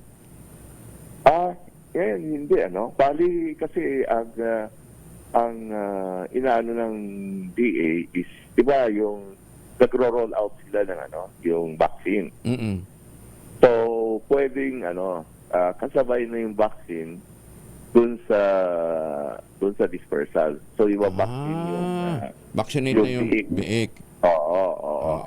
Kasi so far naman yung number of days ng umabot na ng 4 months yung trial. So ibig sabihin pagka binaksin yun may protection na ng 4 months. So yung by next month graduate na yung mga yung trial. So ibig sabihin safe na up to 5 months. Saan makikipag-ugnayan yung ating mga kababayan, yung mga livestock growers na gustong mag-avail nitong programa?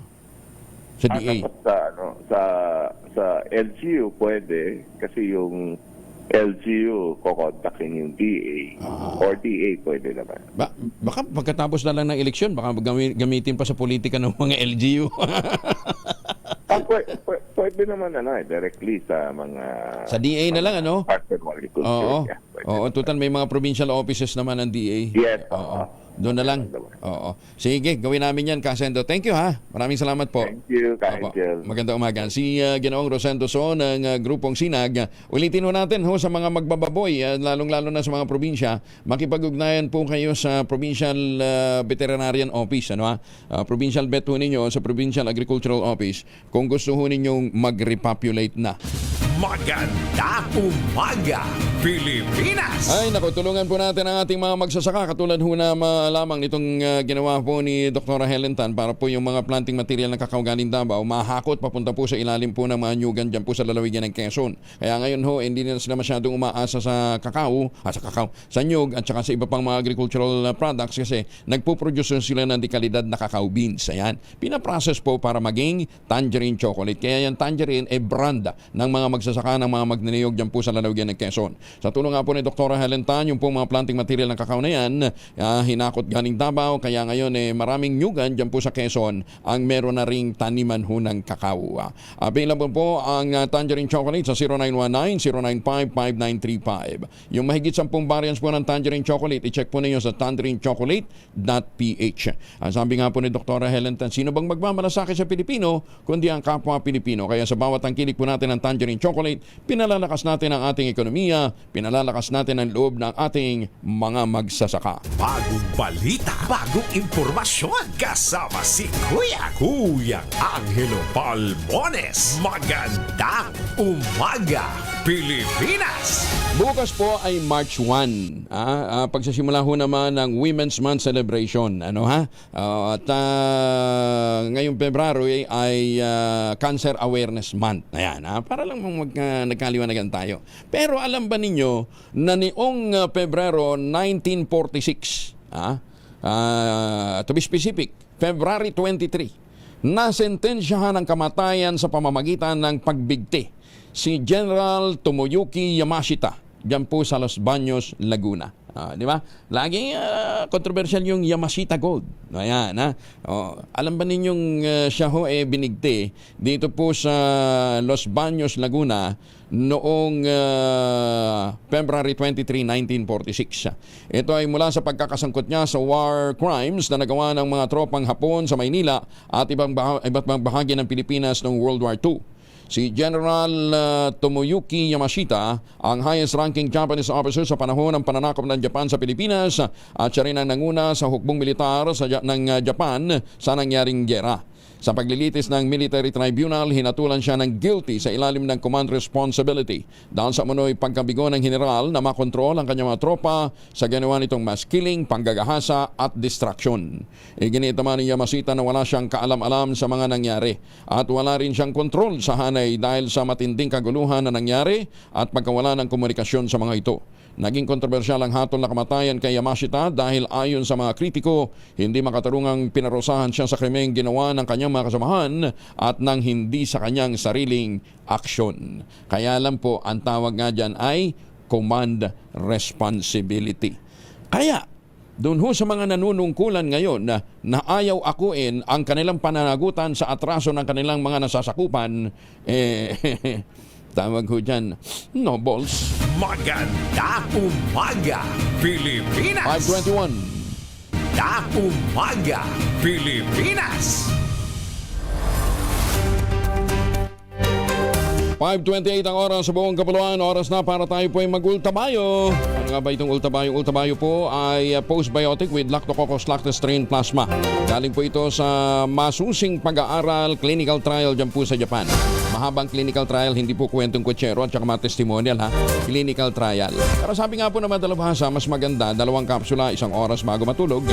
Yun po yung pag-take natin para mas ma-achieve natin yung benefits. Ang bawat kapsula po ng Ultabayo ay nagtataglay ng 50 billion cells ng Lactococcus lactis strain plasma. At napaka-potent po nito na pagpasok po sa ating katawan, ina-activate po yung PDC, yung plasmacytoid dendritic cell na ang tawag po ng mga ng ating mga dalubhasa, commander ng ating immune system. Yung po yung nagtataboy ng mga toksin sa ating katawan habang tayo po ay natutulog. Natutulungan tayo ma-achieve ang magandang tulog, kaya kinabukasan meron tayong panibagong siglat lakas upang harapin ang mga hamon ng bukas. Kung meron ho kayong mga katanungan, mag-text po sa 0917-110-6580. Ang Ultabayo po ay rehistrado sa Food and Drug Administration at ito po ay halal certified. Available po ito sa Mercury Drug Store, Amesco Drug, Pasmed Pharmacy, John's Pharmacy at Curamed. Pero huwag natin kalimutan, ang Ultabayo po ay hindi gamot at hindi dapat gamiting panggamot sa anumang uri ng sakit. May update po na si Grace Alzano kaugnay na bumagsak na tulay dyan po sa May Isabela. Grace, anong latest na? Ang latest, patuloy pa rin sa paggamutan ang 6 na mga sugatan matapos nga na bumagsak itong ikatlong span ng tulay ng Santa Maria Bridge sa Santa Maria Isabela. Ito kasi Angel, yung kabilang ilang span naman ito ay sakop ng Kabagan. Kaya ito ay Santa Maria Kabagan Bridge kung tawagin. At nangyari nga kagabi ang malagim na pagbagsak at pagkaputol ng naturang tulay. Ito ay sa ulat ng Provincial Disaster Risk Reduction and Management Office ay dahil nga doon sa pagdaan ng isang dump truck na puno ng bato at na silbi nga na madisgrasya at marami yung mga nasakyan, isang scooter din yung kasama sa mga nabagsakan ng naputol na tulay na ito. Sa datos nga, kagabi ay nasa 6 yung mga sugatan at may isa na nabalian ng paa. At dahil dito, inulan ng mga negatibong reaksyon ang pangyayaring pagbagsak ng tulay. At ito ay kung matatandaan, nung nakalipas na taon, natapos ang tulay na ito. Pero pansamantala itong hindi mo na pinadaanan ng mga malalaking sasakyan dahil nga may kinakitaan ito ng kanilang dapat pang isaayos. Dahil dito, sumailalim ito sa retrofitting. Mula dun sa information na nakuha ko na nagpondo ito ng nasa more or less sa 600 million ay mayroong karagdagan na 200 million para sa pag-aayos nito at sa pagsasailalim sa retrofitting. So sa ngayon, ayon kay Maricel Acejo, ang PIO ng DPWH Region 2, kagabi agad na nagtungo doon ang matataas na opisyal ng DPWH kasama si District 1 Engineer Deo Ferrio Vehemente.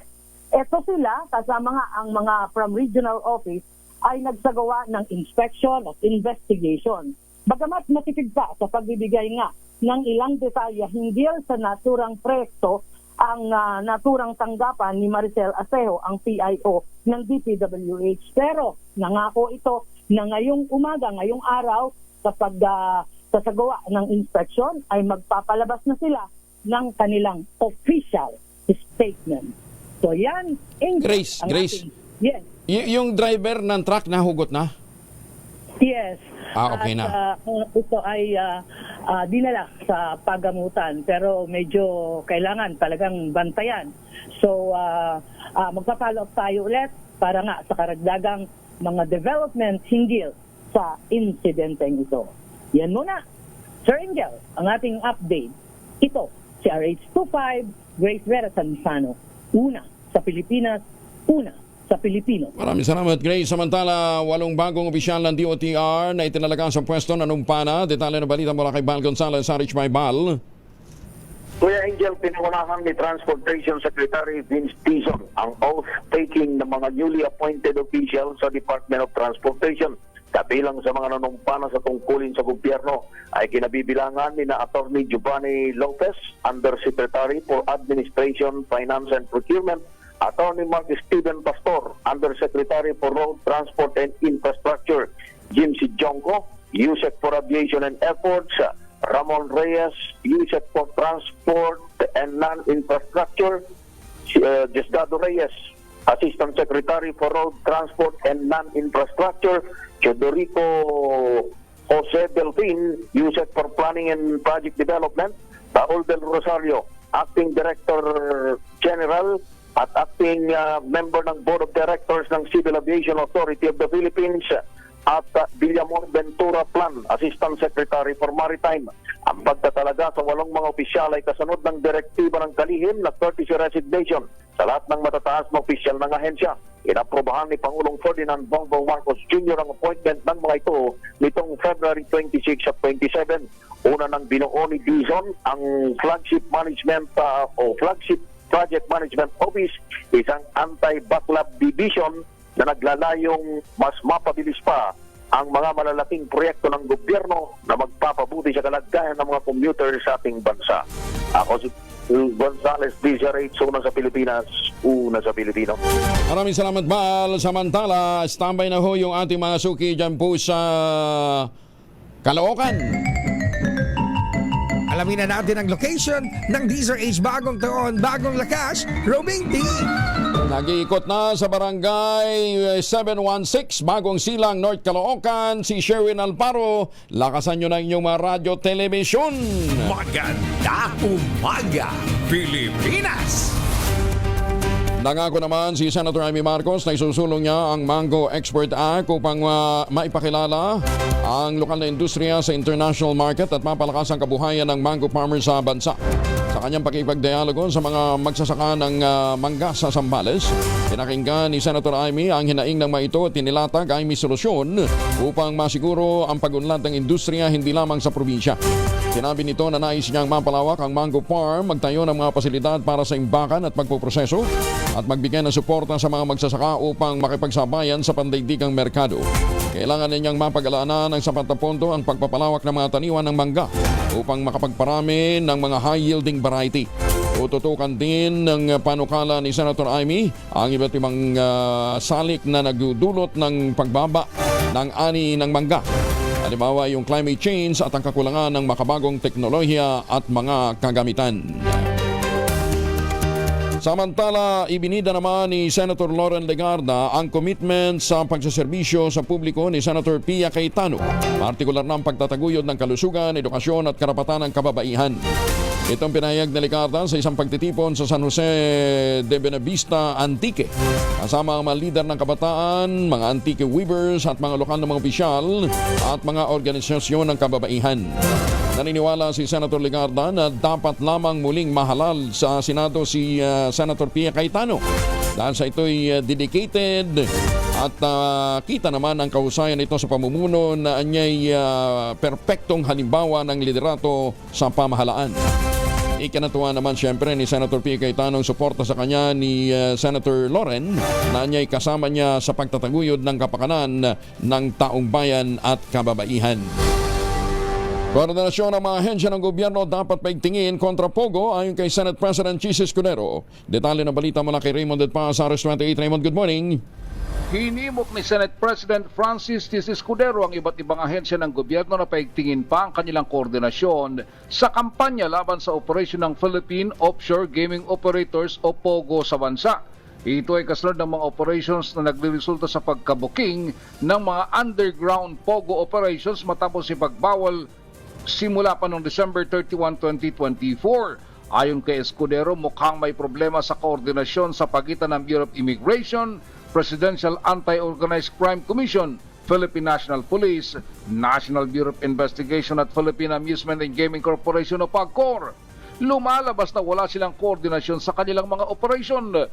Paniwala ng Pangulo ng Senado, madali lang matunton ng mga dayuhang nagtatrabaho sa POGO kung may koordinasyon. Titingnan lang ang records ng Bureau of Immigration kung sino-sino ang mga pumasok na dayuhan na nagtrabaho sa POGO at kung nasaan na sila ngayon. Ang masakit, lumalabas na hindi nag-uusap ang mga nabanggit na mga ahensya ng gobyerno sa kampanya laban sa POGO.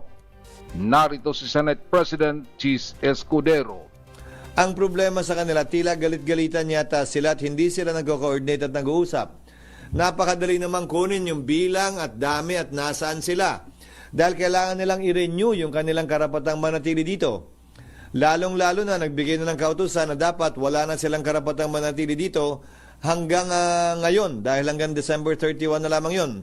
Sana, paigtingin pa nila ang kanilang koordinasyon kaugnay sa bagay na yan.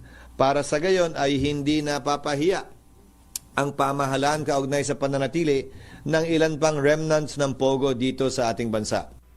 Ito si RH28 Raymond De Paz para sa DZRH sa una sa Pilipinas, una sa Pilipino. Maganda umaga, Pilipinas! Maraming salamat, Raymond. Samantala, habang kayo nagsashower gamit ang Shield Bath Soap pa, eto muli ang ating mahiwagang tunog nagkakahalaga ngayon ng 19,000 pesos. Mahiwagang tunog! Yung item number dyan ay plastic nga na upuan na pwede nyo gamitin habang kayo po yung naliligo gamit ang Shield Bath Soap. Ha? Yung pangalawa po pwede ho ninyo makita sa mga hotel, sa mga simbahan, sa mga restaurant. Nakita ko ito, meron ito sa Katonyings. Oo. Katonyings sa airport, dun sa may meron yan sa mga Katonyings. Oo. Ang hindi ko lang matandaan ano nang lasa nung ensimada kalabasa ng Katonyings. Yan ha. Ayan ha. Pero masarap yung batutay sa Katonyings ha. Ay, teka ba napunta tayo doon ha. Basta yung pangalawang item na hinahanap natin, ginagamit ho yan sa pagnenegosyo. Ang inyong mga sagot ipapadala po ninyo sa 0919-282-645. Sundin ang tamang format po ng pagte-text empty space name / other / contact number / at ang inyong sagot. Isang beses lamang po maaaring mag-text sa ating text line gamit ang inyong mobile number. Sa mga sasagot online, kinakailangan meron po kayong sharer badge. 5:41 ang oras sa buong kapuluan.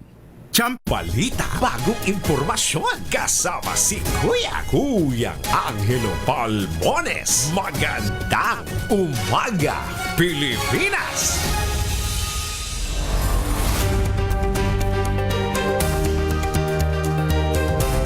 Oy, teka muna, may winner na si Sherwin Alparo. Diyan po sa Caloocan. Ito na ang ating winner sa DZRH Bagong Taon, Bagong Lakas Promo. Sino kaya itong nahuling ito na Sherwin kaagang gumising? Sherwin, good morning. Ay, nako Kuya Angel, saan ka naman nakakitang programa na tulog pa ang lahat ng Pilipino? Pero, dito na tayo sa daan. Namimigay na sa akin ng papremyo. Pero itong Amboy vulcanizing siya. Pipihan sa napakalayong North Caloocan. Ito yung nasa halos boundary na ng Bulacan. Dito yan sa ilaga pa ng Fairview. Dun mo makikita itong Amboy vulcanizing. Yan ha. At itong Amboy vulcanizing, tingnan mo naman naka-tune in sa radyo. May radyo siya. Tingnan mo yun yung kanyang radyo. Tatay, magandang umaga po. Sir, kayo po ba si Amboy? Yung anak ko po yan. Anak niya. Kapag hindi pangalan nyo nakalagay, tignan nyo kayo napupuyat. Yung ang asawa ko pangalan Ang pangalan ng anak nyo, si Amboy. At matagal na itong vulcanizing nyo. Gandang pala po ito, may get. Isang taon na. Tignan mo naman yung radio niya. Tignan mo, palagi ba kayo nakatune in sa DZRH? Opo, sir. Lagi nakatune in sa DZRH. At sino paborito mo announcer pag umaga? Angelo Palmones po. Si Kuya Angel Palmones. Ito meron kang 1,000 pesos. Tignan mo naman. Gano'n siya nag-dual function. Kumakain habang tumatanggap ng premyo. Agahan na ba yan o hapunan? Almusal lang po. Almusal na yan. De, Sherwin. Pangalan niyo ulit? Sherwin. Agosto, ang pangalan ko Agosto. Pero yung bulkanizing ko sa Amboy. Agosto. Si Mang Ogos talagang tinira na Mang Ogos yung kanyang pandesal dahil dumating ka eh. Baka mamaya makihati ka pa eh. Tasty po ito, sir. Tasty ba? Tasty. Sige. Parang ayaw niyo bigyan si Sherwin Andi ba? Pwede nga ako nakukuha mismo. Ano tatay Amboy, di ko nakita Huwag ka nang bumawas, pambira ka. Ito meron pang kasamang grocery yung 1,000 pesos mo. Yan ha. Sir, maraming salamat po. Walang anuman po. Napunta ka ng DCRA sa pagkalayo-layong lugar na to. Ulog po kayo ng langit sa akin. Sana po marami kayo matulungan. Naku, ulog tayo ng langit. pero ito, hindi ito biro dahil Angel yung nagpapapulcanize kanina. So si Kuya pangalan mo? Ronnie Salas po. Si Kuya Ronnie. Nung tanongin natin kung nakikinig ka pa sa DCRA, sino pinakikinggan mo? Mr. Angelo Palmones po, nung bata pa po ako. Mula nung bata siya, Kuya Angel, nakikinig na sa'yo. Kaya naman pala yung tulog, hindi pa nauhunaan. Bigyan mo na ng cash gift yan. Eto, dahil paborito mo si Angel Palmones. Si Kuya Angel, ito meron kang 1,000 pesos. Thank you very much po, Mr. Angelo Palmones. Ano nangyari sa mata niya? Grocery. Sherwin. Ano nangyari sa? Ano po, nagkaroon po ng bukol yung mata ko. Tapos lumuluwa siya hanggang sa nabulag po ako. Kailangan nabulag? Para, tumor, para hindi na po maladama yung kaliwang mata. Okay. So, yung inagapan yung tumor na wag nang kumalat sa kabila. Sige. Oo. Para din po ma-check kung cancerous or hindi. Awa ng Diyos po, hindi naman po. Hindi naman. Okay. Nag-apply ka na ng PWD ID. Kuha ka ng PWD ID. Meron na po. Nasa bahay lang po. Nasa lambag po. Sige. Okay. Sige. Namin ng diskwento yung 1,000 mo. Kuha ko na 20%. Dapat na 20% pa. Kita mo din. Dinasingil ka patuloy. Sige. Pasok pa to sa Libis. Dahil sa may Eastwood. Opo, sa Libis pa po. Pati mo mga kaopisina mo. Kamusta po? Mga tropang SSG po na family sa Union Bank po. Ayan, ako. Kaya naman sa mga nais manalo ng 1,000 pesos, laging tumutok sa DZRH. Baka yan susunod nating winner sa DZRH. Bagong taon, bagong lakas promo. Live pa rin tayo dito sa napakalayo North Caloocan, dito sa bagong Girang Aris number 6. Sherwin Battle para DZRH. Una sa Pilipinas, una sa Pilipinas. Tutok lang! Tutok na sa DZRH Radio, DZRH Facebook, DZRH YouTube, at DZRH TV. Baka ikaw na ang susunod na winner sa DZRH Bagong Taon, Bagong Lakas, Mas Malakas Promo! Ayun, yung hatag ni yung bigay ni Sherwin, alam bawian na yan. Hindi ka mukha nung binabanggit ni Katonying kahapon, di ba? Binigyan ng ayuda kunwari, ha? Pagkatapos kinagabihan, kinakatok ni Kapitan. Buhay pa kayo, ha? Magandang umaga, Pilipinas! Lord, bakit ba kasi naglipa na itong mga ganitong klase ho ng mga nilalang? Baka po pwede nyo na ho silang unahin. Dating empleyado ng First Family arestado matapos mangotong! Aba, kapalit ng pangakong proyekto sa gobyerno. Detalye ng balita mula kay Jel Parosa, RH52 Jel. Kuya Angel, involved sa mga tauhan ng Criminal Investigation and Detection Group ang isang lalaking dating empleyado ng unang pamilya pero ngayon rumarakit na bilang fixer sa ilang pangako lamang na proyekto sa gobyerno.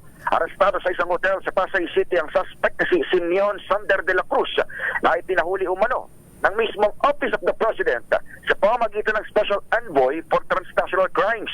Ayon kay CIDG Director, Police Major General Nicolas Torre III, nangungutong ng 3 to 5% na kickback itong si De La Cruz kapalit ng kontrata sa pamahalaan gaya ng mga infrastruktura at supplies related.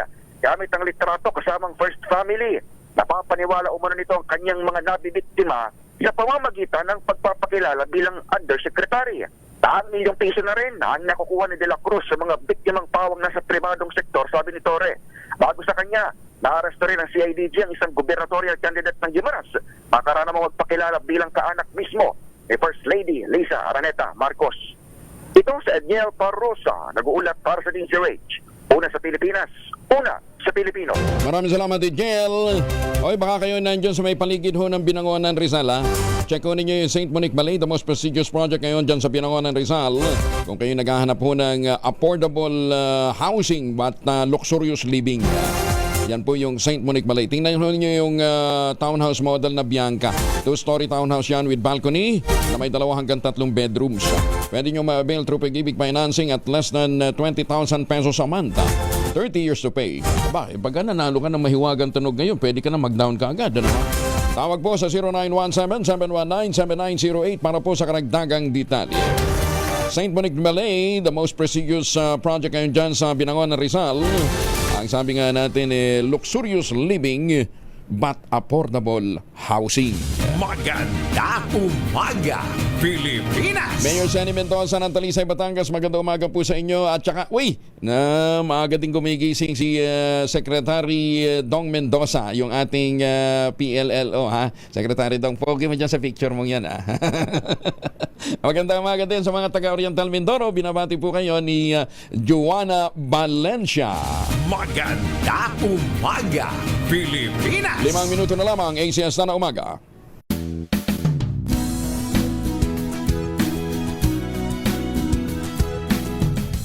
Tinesting, sinuri, siniyasan. Ang resulta? Super effective ang Shield sa pagpatay ng bakterya at virus. Shield Antibacterial Soap. Believe ang mga eksperto sa Philippine Nurses Association. At si Mami, tiwala ako sa Shield. Shield Antibacterial Soap. Napatunayang mabisa. Ang mga nurse, tiwala. ACS. Magbago man ang panahon, doon kami sa gawang Peerless. Champion. Mula sa baretang pangmatagalan, purong powder. Hanggang sa mapulang liquid detergent. Kaya sa labahan, Champion! Tapat na walang katapat.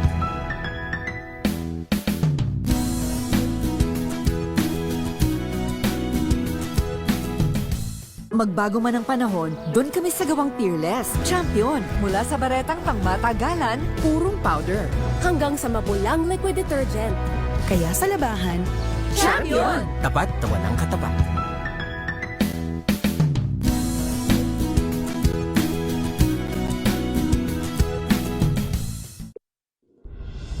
Tuloy-tuloy ang pagtulong, tuloy-tuloy ang pagseserbisyo at tuloy-tuloy ang balitaan kasama si May Binauhan sa Operation Tulong mula Lunes hanggang Biyernes.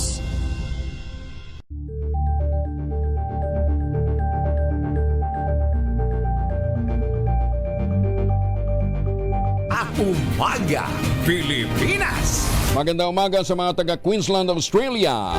Happy 80th birthday naman kay Nanay Linda Hieronimo Santiago dyan sa Ginibirayan, Santa Fe, Romblon.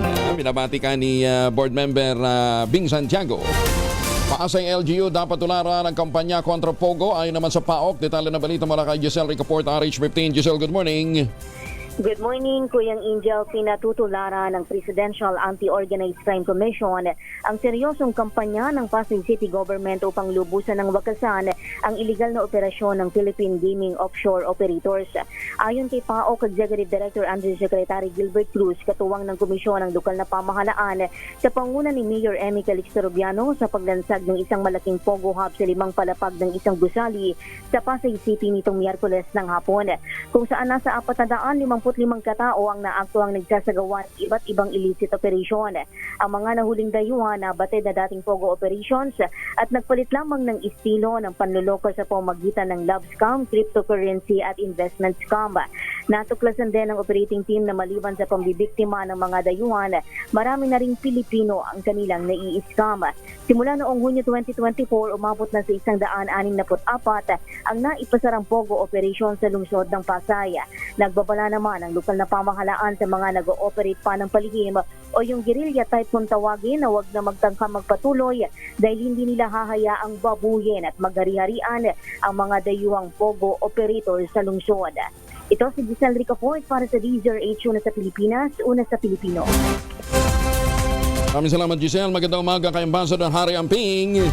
Ay, magandang umaga din kay Justice Max De Leon. Lalaking nagtago ng 12 taon natuntun sa Valenzuela. Detalye na balita mula kay Edwin Duque, RH23. Edwin, anong kaso niyan?